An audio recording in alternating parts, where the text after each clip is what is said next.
You got a mobile rolling now. Excuse me, bro. Hold up. What's going on? What's up, bro? What's up, Brody? Hey, can I interview you real quick? Can I interview you real quick? About what? What's your trailer? You trying to check it out or you trying to record me? Yeah, I want to record you. I want to do both. If you cool with that. You said what? I want to do both. Like, record you and interview you and check it out.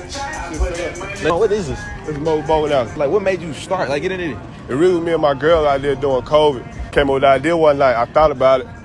And I looked into it. I figured out how to build it. And shit, now we here. We got it. You said you built this? Yeah. What you trying to get That's one built? hard. How much you charge? To get one like this would be $160,000. $160K to build a trailer? Yeah. How much you make a year having it? Having it, we scale about 40 to 50K a month. So, like, I'm 23. What advice you got to You me? may just start out doing some shit tomorrow. Yeah. You got this crazy vision. You know it's going to work, but then you start out doing it, and then everything just started going left. Yeah. Like, everything you envision how it's going to go, it don't go that way. But a lot of times, you know that it's going to work, and you see it that it's going to work. You just got to keep faith and really just see it through, bro. Like, you just got to stay down and see it through. That hard. Appreciate it, bro. Yeah. Can I check it out? You want to check it out? You're good? Oh, this hard. Y'all, look at that. That's hard. The lounge up there, y'all. Oh, that hard.